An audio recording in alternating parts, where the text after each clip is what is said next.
Welcome to the Combat Zone, everyone. Look, if you're preparing for your Cambridge A-Level physics exams, specifically syllabus codes 9702, 0625, or 5054, you already know the stakes are incredibly high. Every single year, I see students walk into that exam hall completely unequipped for the advanced aerial combat that is the Cambridge past paper. Now, let me introduce you to two students you might actually recognize. First, there's Alex. Alex overloads every single answer with raw physics facts, basically memorizing textbooks cover to cover, but completely lacks analysis. So Alex writes a massive paragraph and gets 1 mark out of 4. Then there's Sam. Sam is fast, but Sam rushes. Sam constantly misses the specific command word requirements of the question, ending up calculating the wrong thing entirely. Naturally, both Alex and Sam crash and burn on the final grade boundaries. Well, I am your strategist, and today we are fixing this. We're opening up the ultimate physics toolkit. We're going to transform those foundational math rules into high-altitude strategies for conquering complex physical quantities. By the end of this explainer, you'll have a tactical system to dismantle literally any measurement or equation Cambridge throws at you. So here is your physics success blueprint.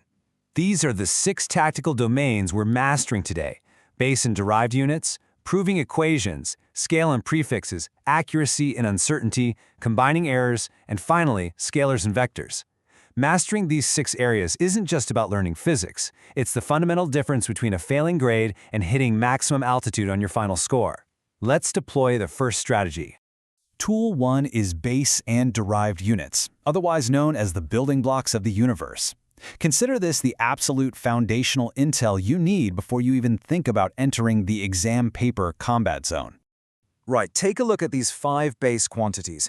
Alex recently sat a mock exam for paper 2 and lost 3 straight marks in the first 5 minutes simply by confusing base units with derived units. Ouch.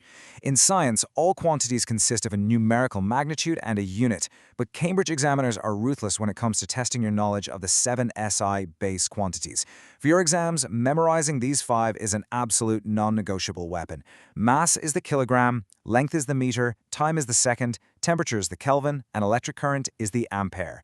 Every other physical quantity in the universe is built from these 5. If you write grams instead of kilograms for the SI base unit of mass, the examiner immediately deducts the mark. Zero hesitation. You have to lock these in. And that brings us straight into our strategy reveal. Derived units are created by combining those base units through multiplication or division. But here is where we introduce the ultimate strategy for Cambridge assessment objectives, the PEAL framework. That stands for point, evidence, explanation, link. When examiners ask you to state a derived unit, they are actively looking for specific formatting evidence. Take speed, for example. Distance divided by time. Meters divided by seconds. Now, in early schooling, writing m/s was totally fine. But taking your tactical studies a stage further into A-levels, you absolutely must write this using indices, so it becomes ms to the -1. If you use the fraction slash in a high-level paper, you're basically signaling to the examiner that you lack advanced formatting discipline. Use negative indices. That is the standard. Let's actually apply this strategy to a classic question, deriving the base SI units of a Newton. Watch how Sam handled this in a past paper. Sam rushed, ignored the negative index on acceleration, and completely lost the final mark.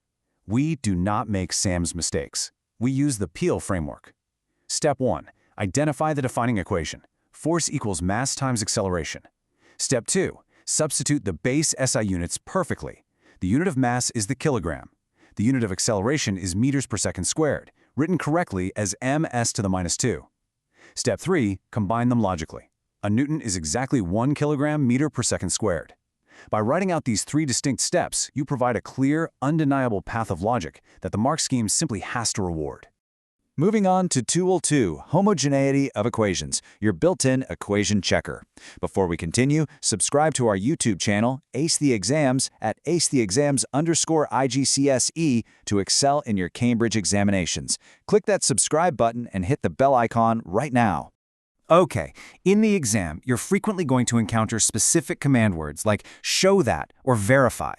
When Cambridge examiners use these command words, they expect a very precise 3-step homogeneity check. Homogeneity just means the base units on the left-hand side perfectly match the base units on the right-hand side. It is literally the ultimate built-in spell checker for your physics equations. You isolate the left side, you isolate the right side, and you compare them. If you skip a step or try to be a hero and do it all in your head, the examiner cannot award you the method marks. Let's see exactly how this transforms an answer. Welcome to the transformation. Imagine a 4-mark exam question about an object falling in a vacuum, asking you to verify that gravitational potential energy equates to kinetic energy. Alex tried this and wrote a chaotic mess of numbers with absolutely zero structure. Let's transform that into a perfectly structured, green checkmark-worthy proof. First, we isolate the left side, mg delta h. Mass is kg, gravity is ms to the -2, height is m. Multiply them together and you get kg m squared s to the -2. Now, completely distinctly, we check the right side, half mv squared. The half is a constant, so no units there. Mass is kg.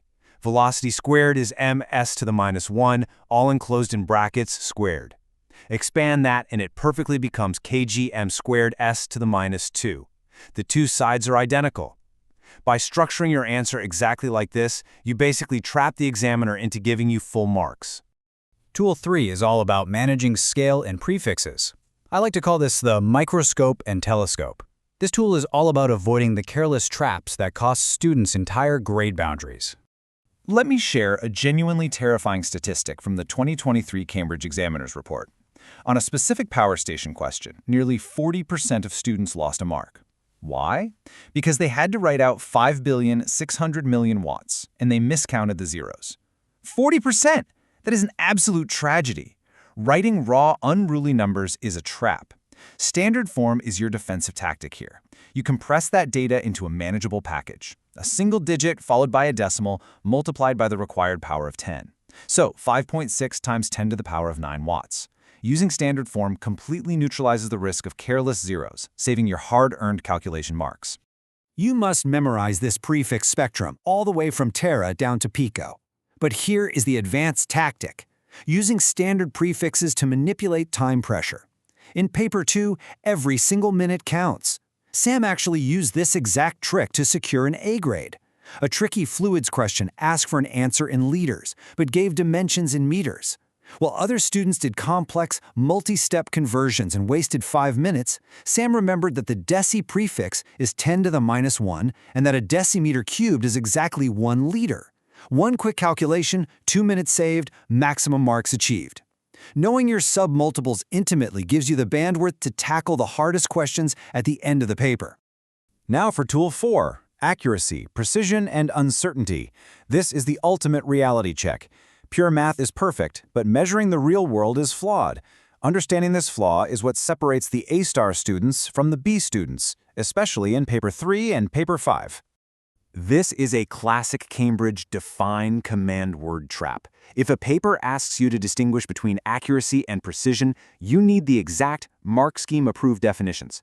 I am giving you a 10-second mental timer right now. How would you define both without mixing them up? Go ahead, think about it. All right, time's up. If you thought precision is about being correct, you lose the mark. Accuracy is how close a measurement is to the true, real bullseye. Precision is entirely dependent on your instrument's scale divisions. It's how close repeated measurements are to each other, regardless of whether they are actually correct. So a standard ruler is accurate, but not precise. A micrometer screw gauge is highly precise. You have to know the difference. Stop scrolling! Subscribe to our YouTube channel, Ace the Exams, at acetheexams_IGCE to excel in your Cambridge examinations. We've helped thousands of students improve by 2-3 grade boundaries. Join them right now by subscribing to @acetheexams_IGCE and turn on all notifications so you never miss our weekly exam strategy sessions. Now, back to the strategy. Absolute uncertainty is the physical range where a measurement can fall, like a rod being 84.5 plus or minus 0.2 meters. But examiners want you to calculate the scale of that error. To find percentage uncertainty, you divide the absolute uncertainty by the reading and multiply by 100. So that 0.2 divided by 84.5 gives a 0.24% error. Easy, right? Tool 5 is combining uncertainties, our error tracker. We are now entering the interactive workshop phase. I'm going to challenge you to actively apply what you've learned to spot the exact errors students make under pressure. So here are the 3 strict rules for combining uncertainties, and this brings us to a Find the Flaw challenge. Listen to this scenario closely. Alex is calculating the difference in temperature between 2 beakers. Beaker A is 50 plus or minus 1 degree. Beaker B is 20 plus or minus 1 degree. Alex subtracts the temperatures to get 30 degrees, and then subtracts the absolute uncertainties to write 30 plus or minus 0 degrees. Why did Alex score 0 marks for this step? Can you spot the flaw? According to Rule 1, whether you are adding or subtracting quantities, you must always add their absolute uncertainties. Errors only ever accumulate, they never cancel out. The correct answer was 30 plus or minus 2 degrees. Don't fall for that trap. Now for a speed writing challenge. We're applying Rule 3, the power rule, to the acceleration of free fall formula, g equals 4 pi squared L over t squared. You have a 30-second mental timer right now. Think of a perfect PEL paragraph explaining exactly why the percentage uncertainty in time, t, is multiplied by 2. Go. Okay, time's up. Here is the perfect examiner answer. Point. The percentage uncertainty in g relies on the percentage uncertainties of length and time. Evidence. The formula requires time to be squared. Explanation. When a quantity is raised to a power, its percentage uncertainty must be multiplied by that power, meaning squaring time doubles its error contribution. Link. Therefore, we add the percentage uncertainty of length to twice the percentage uncertainty of time. That right there is how you secure full marks. Tool 6, Scalars and Vectors, the Navigator. We are approaching the final hurdle of our strategy session, bringing everything together into our final system. Because knowing how much you have is totally useless if you don't know which way it is pointing. A scalar has magnitude only. A vector has both magnitude and direction. It's time for a data scan challenge. I am going to fire 5 complex physical quantities at you, and you must rapidly categorize them as scalar or vector in your head before I give the answer. Ready? Momentum, electric field strength, pressure, power, magnetic flux density. Let's check your scan. Momentum is a vector. Electric field strength is a vector. Pressure is a scalar. It acts in all directions. Power is a scalar. Magnetic flux density is a vector. If you hesitated on any of those, your mental database needs an update. In a paper, confusing these means you'll try to use standard arithmetic on vectors, which is a fatal error. 5 newtons and 3 newtons in opposite directions don't make 8, they make 2. When coplanar vectors aren't in a straight line, Cambridge loves to deploy high-value vector diagram questions. Imagine a light aircraft flying due north at 200 km per hour, hit by a wind from 30 degrees north of west at 80 km per hour. Here is exactly how the examiner awards the 3 marks for this drawing. Mark 1 is for the scale. You must state it clearly and use a sharp pencil. Mark 2 is for drawing the vectors tip to tail with the correct angle. Mark 3 is for drawing the resultant line from start to finish and stating its magnitude and direction. If you just sketch it without a ruler or protractor, you get 0. You must construct the vector triangle with absolute military precision. But let's be real, drawing scale diagrams takes time. That brings us to our ultimate time management matrix application, resolving vectors using trigonometry. Instead of drawing, we break a single complex vector into perpendicular right-angle components. Take a 20-newton box resting on a 30-degree slope. The weight acts straight down. By using sine and cosine, we split that weight. The component sliding down the slope is simply 20 sine 30, which equals 10 newtons. Knowing this trick shortcut saves precious minutes compared to pulling out a protractor. It allows you to bypass tedious scale drawings, secure the marks mathematically, and move right on to maximize your overall paper score. Think about the cascading effects of everything we've covered today. If a tiny absolute uncertainty in a single base unit is magnified by a power in a complex derived vector equation, how far off course could a resulting real-world rocket launch be? Physics is precision. To guarantee top marks, you must apply the final system. 1. Command word decoding. Always give the examiner exactly what they ask for. 2. Peel framework application. Structure your logic undeniably. 3. Time management matrix. Use standard form and resolving vectors to save minutes. Students who implement these physics strategies see an average improvement of 2 grade boundaries, but only if they practice consistently with our weekly videos. Here's your final reminder. Subscribe to our YouTube channel, Ace the Exams, at acetheexams_IGCSE to excel in your Cambridge examinations. Subscribe right now to @acetheexams_IGCSE and click that bell. Don't let another exam pass you by. Drop a comment below with your target grade for physics and the biggest challenge you're facing. Our team responds to every comment.